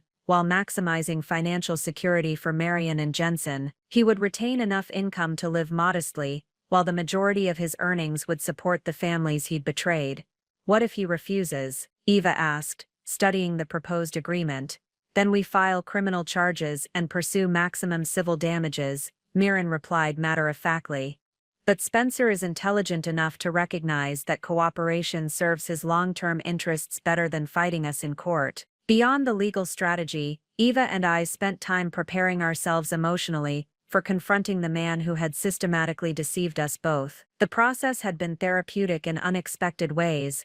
Our alliance had created a support system that neither of us could have anticipated. I keep thinking about all the times he looked me in the eyes and lied, Eva said as we reviewed the evidence one final time. The elaborate stories, the careful explanations, the way he made me feel guilty for questioning anything. I understood completely. Spencer's deception had been so comprehensive that it had made us doubt our own perceptions and instincts. The gaslighting aspect of his behavior was almost more damaging than the actual infidelity. Tomorrow we take back control of the narrative, I said. No more explanations from Spencer, no more justifications, just truth and consequences. We arranged to meet Spencer at a neutral location, a private conference room at Mirren's law firm, that would provide the professional atmosphere needed for such a serious discussion. Spencer had been told only that we needed to discuss long-term arrangements for the children, giving him no opportunity to prepare elaborate defenses. Archer would be present to answer questions about his investigation, and Mirren would explain the legal implications of Spencer's choices. Eva and I would present the evidence and deliver our ultimatum. Remember, Mirren cautioned as we finished our preparations, Spencer will likely try to manipulate the emotional aspects of this situation. He'll appeal to your love for the children, express remorse for his actions, and promise reform. Stay focused on the facts and the legal requirements. Eva and I had discussed this possibility extensively. Spencer's genuine love for both Marion and Jensen was one of the few authentic aspects of his otherwise fabricated life, and we expected him to use that authenticity to deflect from his other deceptions. I spent that evening with Marion, holding him while he slept and thinking about how dramatically his life was about to change. Tomorrow his father would be exposed as someone fundamentally different from the man I'd believed I'd married. But Marion would also gain financial security and protection from future deception. Eva was going through a similar process with Jensen,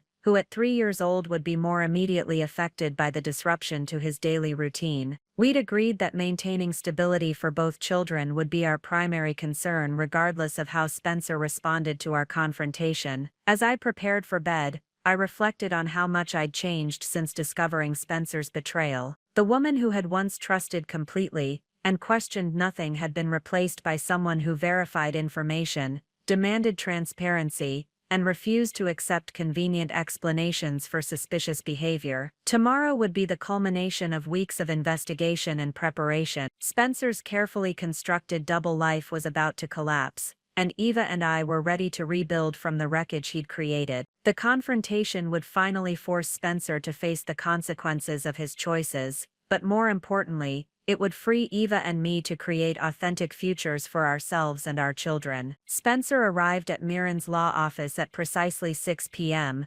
dressed in his usual professional attire, and carrying a leather portfolio that suggested he'd prepared his own documentation for what he assumed would be a routine custody discussion. His confident demeanor faltered immediately when he saw Archer Blake sitting at the conference table alongside Mirren, Eva, and me. "I wasn't expecting such a formal setting," Spencer said, taking the seat across from us with visible unease. "Is all this really necessary for discussing visitation schedules?" "This isn't about visitation schedules, Spencer," I replied, my voice steady, despite the adrenaline coursing through my system. This is about the complete truth of who you are and what you've been doing for the past 4 years. Eva placed the first folder on the table between us, a comprehensive timeline of Spencer's activities that correlated his lies with documented evidence of his actual whereabouts. We know everything, Spencer, about your real job, your hidden finances, your history in San Francisco, and your plans to disappear if your deception was discovered. Spencer's face went through a rapid series of expressions as he processed our words. The confident man who had walked through the door was replaced by someone who clearly understood that his carefully constructed world was collapsing. "I can explain all of this," he began, reaching for the folder, but Mirren interrupted him. "Mr. Martinez Hartwell, before you say anything, I need to inform you that you're facing potential criminal charges for bigamy, identity fraud, insurance fraud, and tax evasion. Anything you say today could be used as evidence in criminal proceedings." Archer methodically presented each piece of evidence while Spencer sat in stunned silence. The offshore bank accounts, the San Francisco relationship history, the exit strategy documentation, each revelation visibly diminished Spencer's composure until he appeared smaller and more defeated than I'd ever seen him.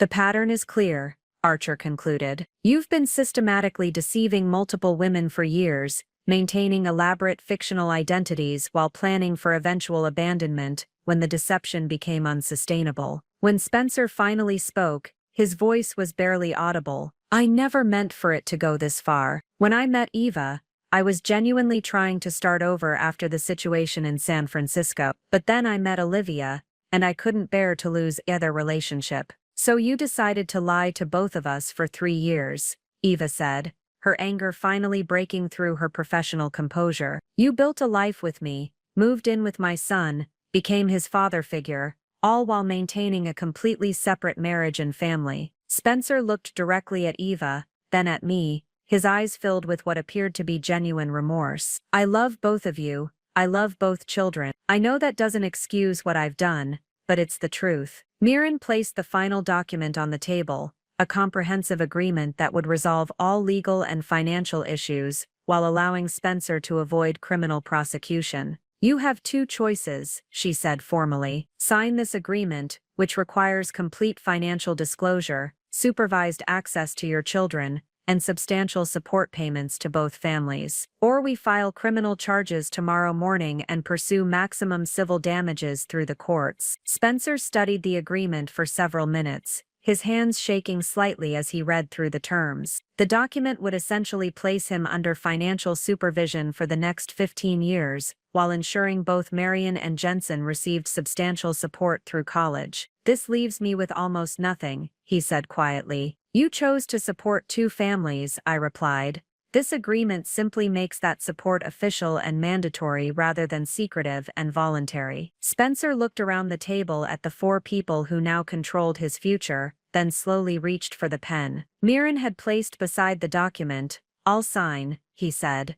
"But I want you both to know that my love for Marion and Jensen was never a lie. That was the only real thing in this entire mess." As Spencer's signature completed our months of investigation and negotiation, I felt not triumph but a profound sense of closure. The man I'd married was finally telling the truth, even if that truth had come at the cost of everything we'd built together. Spencer's pen moved across the document with the same steady precision he used for surgical procedures, but his signature looked shakier than usual. As he completed the final page, the weight of what had just transpired settled over the conference room like a heavy silence. "The financial transfers will begin immediately," Mirren explained, collecting the signed documents.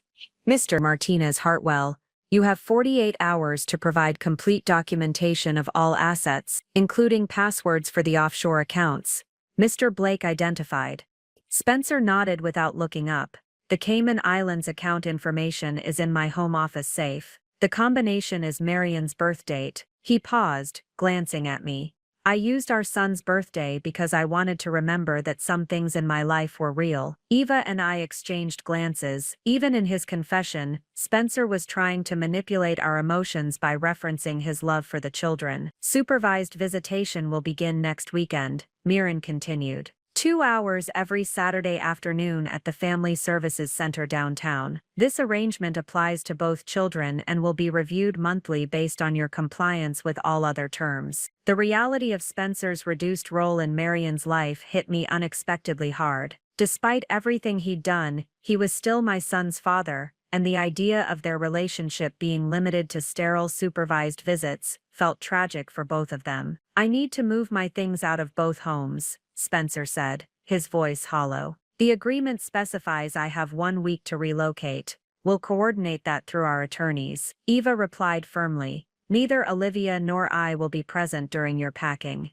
We'll arrange for neutral parties to supervise and ensure you only take personal belongings." Spencer had already secured a small apartment near the hospital where he worked, a modest one-bedroom space that represented the dramatic reduction in his lifestyle. His hidden wealth would now go toward supporting the families he'd deceived rather than funding his elaborate double life. "What about telling the children?" he asked, addressing the question both Eva and I had been dreading. "Jensen already knows something has changed," Eva said. "I've told him that you and I won't be living together anymore, but that you'll still see him regularly. I haven't explained the details, and I won't until he's older. Marion is too young to understand," I added. "When he asks about his father, I'll tell him you live in a different house now, but that you love him very much." Spencer's eyes filled with tears, the first genuine emotion he'd shown since signing the agreement. "They didn't deserve any of this disruption."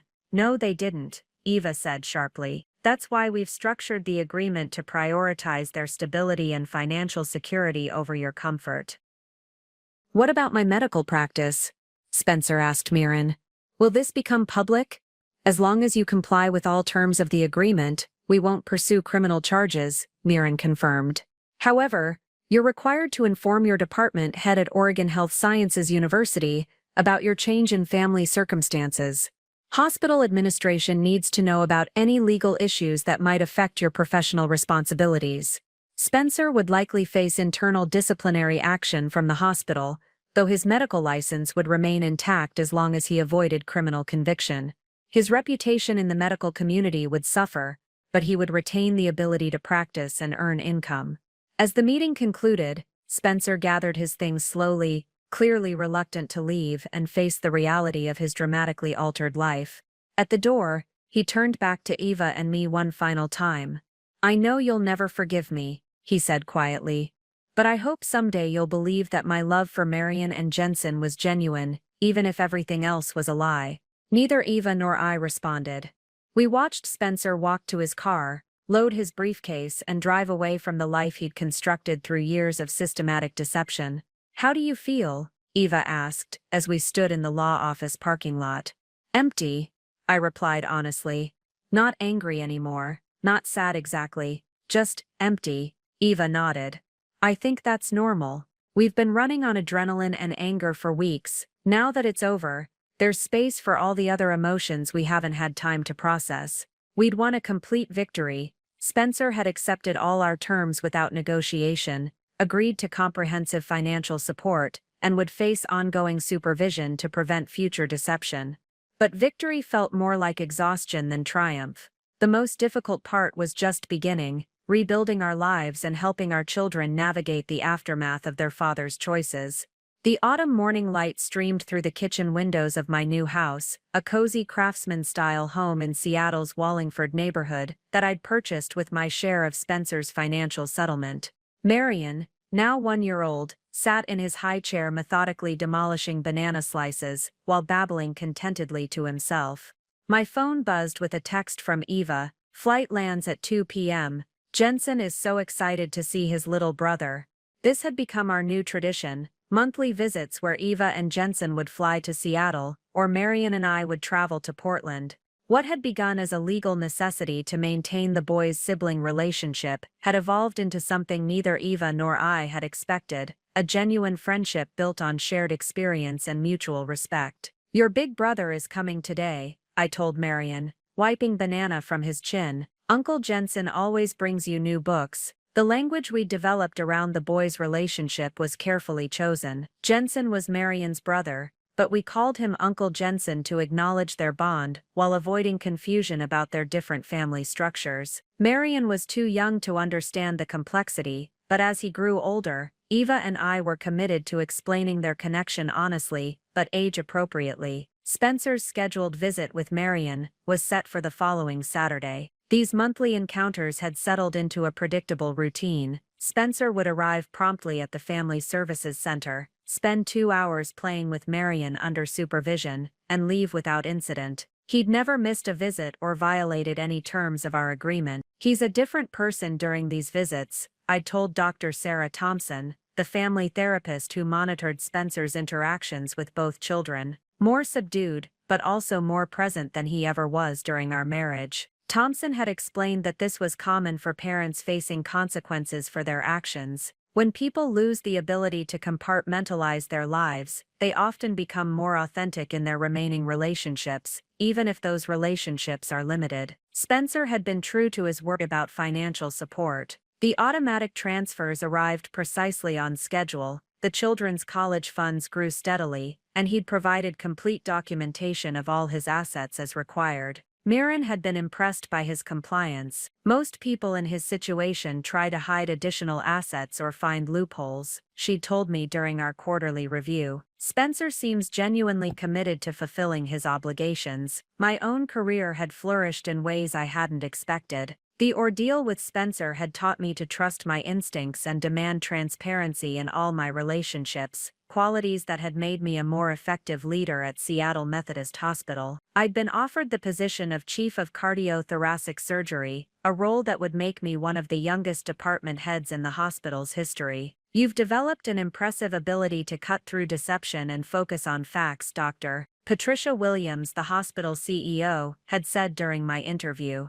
That kind of clarity is exactly what we need in leadership. The irony wasn't lost on me that Spencer's betrayal had ultimately strengthened my professional capabilities. Learning to investigate his lies had honed analytical skills that translated directly to hospital administration and surgical decision-making. Eva had also experienced unexpected growth following our ordeal. She'd started a support group for women who'd experienced relationship fraud, using our experience to help others navigate similar betrayals. The group met monthly at a community center in Portland, and had grown from 3 members to over 20. There's something powerful about realizing you're not alone in this type of experience. Eva had explained during one of our calls. Spencer made us both feel like we were crazy for questioning him. Now we help other women trust their instincts. Eva had also begun dating again, carefully, and with the kind of verification processes that would have seemed paranoid before Spencer, but now felt like basic due diligence. Her new partner, Dr. Michael Torres, was a pediatric oncologist who had undergone the kind of background checking that would have impressed Archer Blake.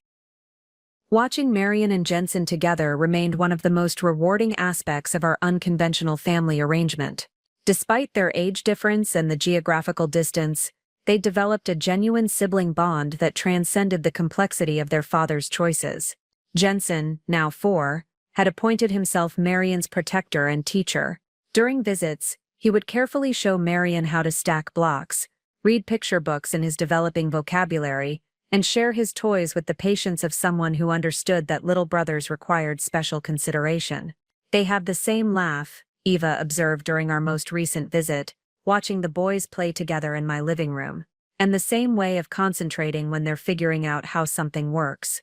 The genetic similarities were undeniable, but more importantly, both boys were developing the kind of secure attachment that would serve them well regardless of their father's limited presence in their lives.